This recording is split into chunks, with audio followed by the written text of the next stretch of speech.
वर्तमान शासने महावीर भगवान की आचार्य गुरु श्री विश्व सागर जी महाराज की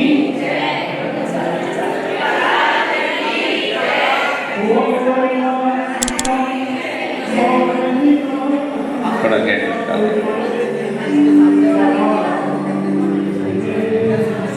अब जो है सो है।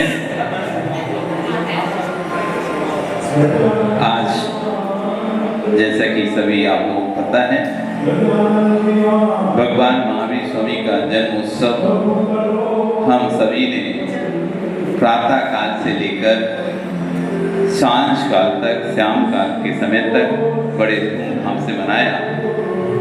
सब कार्य बड़े अच्छे उत्साह से हो रहा था, बस एक चीज की कमी थी। भगवान महावीर स्वामी को जब केवल ज्ञान हुआ तो सौधर्मिन ने एक योजन का संवत्सर रचा। स्फटिक शिला पर एक योजन का संवत्सर रचाया, जिसमें 8 भूमियां थी और अंतिम श्री मंडप भूमि में 12 सभाएं लगाई। सब बैठ गए। इंद्र, चारों निकाय के देव आ गए, देवियां आ गई, श्रावक आ गए, श्रावकाएं आ गई, मुनिराज आ गए, यहाँ तक कि त्रिनेत्री आ गए और सभी बैठे हुए थे, लेकिन तब भी समूह शोभायमान नहीं हुआ। भगवान भी थे समूह में, भगवान भी थे, लेकिन समूह शोभायमान नहीं हो रहा था, क्योंकि भगवान की दिव्य ध्वनि नहीं खिल रही थी। सभा कितनी भी सुंदर हो, सभा कितनी भी अच्छी हो, लेकिन सभा शोभा को तभी प्राप्त होती है जब सभा में दिव्य ध्वनि खिली। भगवान की सभा तो लगी थी, लेकिन नीरस था। ऐसी सुबह से महावीर जयंती तो आप मना रहे थे, लेकिन दिव्य ध्वनि भगवान की वाणी अभी तक नहीं खिल पा रही थी। और विलंब के बाद सुबह से जाग होते होते होते होते शाम हो गए। उनको 63, 64 दिन, 65 दिन लगे थे, यहाँ 64 अर्घ चढ़ने के बाद फिर इतना समय विलंब हो गया, लेकिन कोई बात नहीं, जब जागो तभी। जीवन में कुछ नहीं कर पाए, इतना ध्यान रखो, एक लक्ष्य अपने जीवन बना लो, मुझे अपना कल्याण करना है। जिस क्षण भी, जिस पल भी, जिस दिन भी मुझे मौका मिलेगा, मैं अपना कल्याण करूंगा, ऐसा भाव अंतरंग में बनाकर रखो। क्योंकि कहते हैं एक घड़ी आधी घड़ी, आधी से भी आध। एक घड़ी होती है कितने मिनट की? 48 मिनट की। आधी घड़ी कितने मिनट की? 24 मिनट की। उसकी भी आधी 12 मिनट की। आधी से भी आज कितनी इतनी सी भी यदि वाणी भगवान की सुनने मिल जाए तो अपने जीवन को धन बना लेना। एक बार सम्यक की प्राप्ति जब हो जाती जीव को, उसका संसार अतपुल परावर्तन शेष रह जाता है, और सम्यक प्राप्ति में कोई कारण बनता है, उसमें है भगवान की देशना। जब तक देशना लब्धि नहीं होगी, तब तक जीव को सम्यक भी नहीं। इसलिए भगवान की वाणी को तो सिरोधार्य करके सुनना चाहिए। भगवान की वाणी को तो ऐसे सुनना चाहिए जैसे चातक पक्षी स्वाति नक्षत्र का इंतजार करता है कि कब स्वाति नक्षत्र आएगा, कब बूंद गिरेगी और कब मैं उस पानी को पीऊंगा। ऐसे जो भव्य जीव होते हैं, वो हर समय इंतजार करते हैं, भक्ति करते हैं, पूजन करते हैं, अनेक आयोजन करते हैं, लेकिन हर समय सोचते हैं कब भगवान की वाणी खिलेगी और कब मैं उस अमृत का पान करूंगा। ये भव्यों की पहचान है। भगवान के संवत्सर में सबसे पहले नृत्यशालाएं होती, नाट्यशालाएं होती। जो अभव्य जीव रहते हैं वो नाट्यशालाओं में ही रम जाते हैं, उधर ही देख दाख कर लौट जाते हैं। कुछ थोड़े से और आगे चलते हैं तो बड़े बड़े महल, बड़े बड़ी अट्टालिकाएं रहती हैं, वापिकाएं रहती हैं, लताएं रहती हैं, उपवन रहते हैं, उन्हीं को देखने में मस्त हो जाते हैं, देखकर निकल जाते हैं। और जो निकट भव्य जीव होते हैं, ऐसे जीव भगवान की पास अष्टम श्रीमंडप भूमि बैठकर भगवान की देशना को सुनते हैं। आप नियम से आगामी काल में सभी बनने वाले भगवान हो कि नहीं? भगवान आप भगवान हो कि नहीं हो? आप क्या राजे भगवान हो? नहीं हो? अपने आप भगवान मानते हो नहीं मानते? नहीं मानते? आज से मानना शुरू कर दो। नहीं मानते तो मानना शुरू कर दो। हर वो आत्मा जो कि भव्य है, वो नियम से किसी ना किसी पर्याय में परमात्मा जरूर है। चाहे वो अभी किसी पर्याय में हो, लेकिन भव्य है तो आगे किसी ना किसी पर्याय में जरूर भगवान मिलेगी। और हमें अपना विश्वास, अपने ऊपर अपना विश्वास रखो, क्योंकि जगत में कोई भी वस्तु तुमको सुखी नहीं कर सकती, कोई वस्तु दुखी नहीं कर सकती। तुम्हारा विश्वास जब अडिग होता है भगवान के प्रति, प्रभु के प्रति, गुरुओं के प्रति, तो जगत में कोई भी ताकत आपको दुखी नहीं कर पाएगी। कष्ट आएंगे, संकट आएंगे, दुख आएंगे, तकलीफ आएंगी, लेकिन भगवान के प्रति आपकी अगाध आस्था है। मेरे कर्म सिवाय मुझको कोई न फल देता कुछ भी, पर देता है ये विचार कर स्थिर हो छोड़ प्रमाद बुद्धि। मैं ही कर्म किया है, उसका फल मैं ही भोगूंगा। यदि मैंने समता रखी तो अगला दोबारा से नवीन कर्म का बंध नहीं करूंगा, और आकुलता करी तो फिर से नवीन कर्म का बंध और कर लूंगा। इसलिए मैं अपने फल को शांति से भोगूं। कोई दूसरा मेरे फल को देने वाला नहीं है, कोई दूसरा मेरे कर्म को करने वाला नहीं है। मैंने ही किया है, मैं ही भोगूंगा, मैं ही उसका अनुभव करूंगा, और उसका फल भी मैं ही प्राप्त करूंगा। ऐसी दृढ़ आस्था, दृढ़ श्रद्धा जब व्यक्ति के जीवन में आ जाती है, तो ऐसा जीव सम्यक को प्राप्त करके तीर्थंकर जैसी प्रकृति का बंध करता है। ये वही महावीर का जीव है जिसने सिंह की पर्याय में उस बोध को प्राप्त कर लिया। दो चारण सज्जन विजयंत दो चाण विराज जब आकाश मार्ग से गमन कर रहे थे, तो देखते हैं नीचे एक सिंह एक हिरण को मार रहा है। तभी दूसरे विराज अवधि ज्ञान से युक्त थे, उन्होंने देखा, जाना, अरे ये तो आने वाले भाव में 24वां तीर्थंकर वर्तमान होने वाला है। तुरंत दोनों महिलाएं नीचे आए और सिंह को संबोधन देते हैं, हे सिंहराज, तुम ये क्या कर रहे हो? तुम तो बनने वाले भगवान, और भगवान के द्वारा ऐसे जीवों की हिंसाएं नहीं की जाती। और जैसे ये कहा, कहते हैं कि जब जीव का नियोग होता है सम्यक प्राप्ति का, तो छोटी सी एक शब्द का प्रवचन भी काम कर जाता है, और जब नियोग नहीं होता तो पूरी देशना भी काम नहीं करती। जब यही सिंह का जीव मारीची पर्याय में स्वयं भगवान आदिनाथ के शोषण में बैठा हुआ था, तब भगवान ने समझाया, लेकिन वो दिव्य देशना काम नहीं करी, विपरीत काम करी कि जब मैं ही भगवान बनने वाला हूं तो क्यों मुझे किसी के संरक्षण में बैठना है, और ईमान में संरक्षण छोड़कर निकल जाता है। और वही जब देखो समय नियोग आया तो सिंह को कह रहे हैं, तुम भाभी भगवान हो, तुम ये क्या कर रहे हो? जो हाथ, जो पंजे हिरण को चीरने में लगे थे, वे पंजे हाथ जुड़ गए, वे दोनों पंजे हाथ के रूप में जुड़ गए, और आंखों से अश्रु धारा बहने लगी। ओहो, जाति स्मरण हो गया, पूर्व भाव का बोध हो गया कि मैं किसी पर्याय में मुनि था, मैं भगवान आदिनाथ के संरक्षण में था, मैंने मिथ्यात्व का सेवन किया, अनेक खोटी योनि भटकते भटकते इस सिंह जैसी खूब पर्याय में आया हूं, और वह सिंह श्रावक बन गया। इतनी सी देशना काम कर गई, इतनी सी देशना काम कर गई। ना जाने कौन सी जीव किस शब्द को सुनकर अपने कल्याण कर रहे हैं। इसलिए जिनवाणी को बड़े हृदय से धारण करना चाहिए।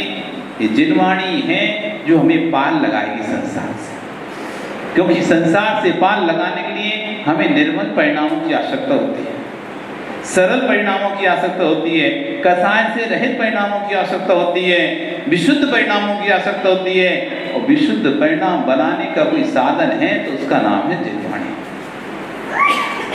क्योंकि गुरु हर समय आपके पास उपलब्ध नहीं होंगे। एक निश्चित समय के लिए भगवान की वाणी तो अब है ही नहीं है।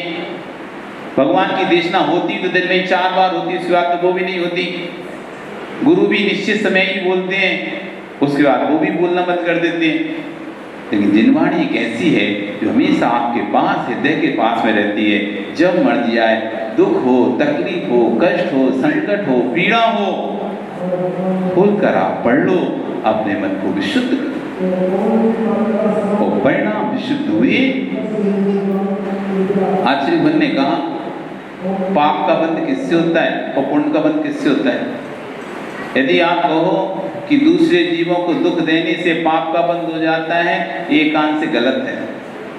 आपके कारण से कोई दुखी हो और उस कारण से आपको पाप का बंध लगे, ये कान से सही नहीं है। आपके कारण से कोई सुखी हो तो आपको पुण्य का बंध लगे, ये भी सही नहीं है। हम अपने आप को कष्ट दें तो हमें पुण्य का बंध हो, ये भी कोई सही नहीं है। हम आपको अपने आप को दुख दें तो हमको पाप का बंध हो, ये भी कोई सही नहीं है। कुछ समझ में आ रहा है? तुमको तो उल्टा ही लग रहा है। हमने तो ये सुना है कष्ट देंगे तो पाप का बंध होगा, दूसरा हमारे कारण से दुखी होगा तो पाप का बंध होगा, ऐसे सुना है ना।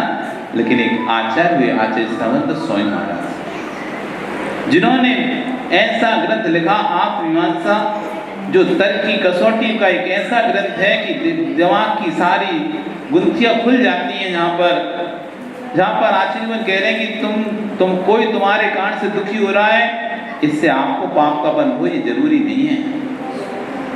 यदि ऐसा हो जाएगा फिर कोई मुनि नहीं बन पाएगा।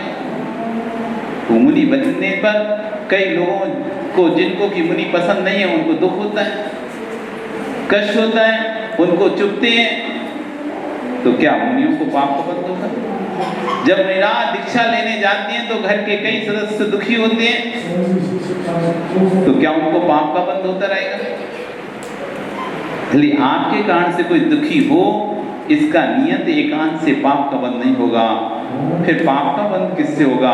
कह रहे कोई आपके कारण से सुखी हो तो उसको तो पुण्य का बंध होना चाहिए, ये भी जरूरी नहीं है। क्योंकि किसी को दूसरे को मारने में खुशी और आपने उसको कह दिया मारो, तो आपके कारण से खुशी में लगी, तो क्या आपको पाप पुण्य का बंध होगा क्या?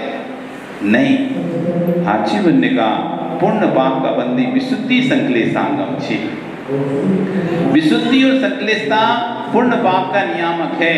यदि किसी कार्य को करने में यदि विशुद्धि होती है, अब उस कार्य को आप कर रहे हैं और आपके कारण से दूसरा दुखी हो रहा, वो होता रहे, लेकिन आपके अंदर परिणाम उसको दुखी करने के नहीं है, क्लेश कराने के नहीं है, वो अपनी कर परिणामों से क्लेशित हो रहा है, तो आपको पाप का बंध नहीं। गुजरात जब दीक्षा लेने जाते हैं, वो अपनी विशुद्धि भरे होते हैं, लेकिन परिवार वाले राग से युक्त होते हैं, वो दुखी होते हैं, रोते हैं, अपने ही क्लेश के कारण हो रहे हैं, अपने ही परिणाम दुखी हो रहे हैं। उस दीक्षार्थी का भाव नहीं है कि मुझे किसी को दुखी करना है, कि किसी को रुलाना है।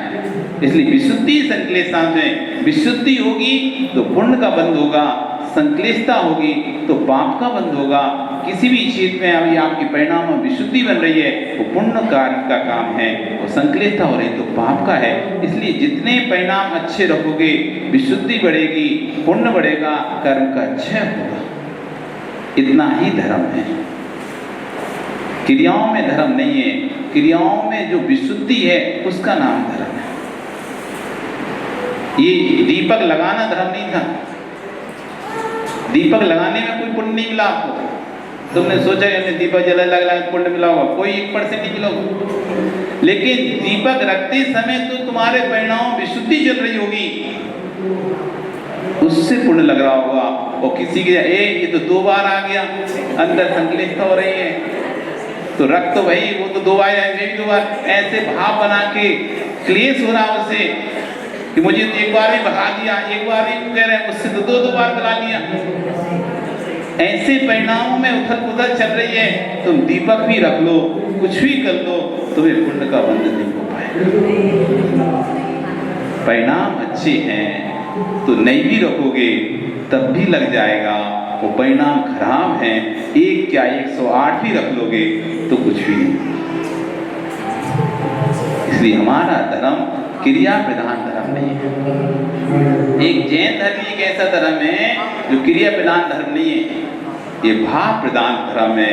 यस्मात् क्रिया प्रतिफलन्ति न भाव शून्य। भाव से रहित कोई भी क्रिया किसी प्रकार के प्रतिफल को देने वाली नहीं है। कौन कह रहा है ऐसा? बताओ। आचार्य कुमुद चंद स्वामी कह रहे हैं, किसमें? कल्याण मंदिर स्रोत। यस्मात् क्रिया प्रतिफलन्ति न भाव शून्य। भाव से रहित की गई क्रियाएं किसी प्रकार का कोई भी फल नहीं देती। इसलिए हमारे धर्म में भाव को प्रधानता दी गई है। भाव शुद्धि सर्व शुद्धि, भाव शुद्धि पूर्ण शुद्धि। चाहे कितने सोले के कपड़े हों, यदि तुम्हारे भाव में शुद्धि आ गई तो तुम अशुद्ध ही हो गए। इसलिए भाव शुद्धि, द्रव्य शुद्धि मत छोड़ दे, नहीं तो पता चलेगा महाराज जी हमारे तो भाव शुद्ध है, कपड़े भले अशुद्ध हैं।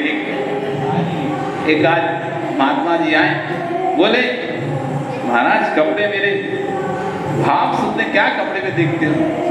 नहीं भैया भाव शुद्ध है अच्छी बात है, लेकिन द्रव्य और शुद्ध हो जाए तो और अच्छी बात है। सोने पे सुहागा, यदि द्रव्य शुद्ध है और भाव शुद्ध और हो जाए तो सोने पे सुहागा हो जाता है। नहीं तो दो अपोजिट चीज हैं तो फिर तो नॉर्थ और साउथ हो जाता है।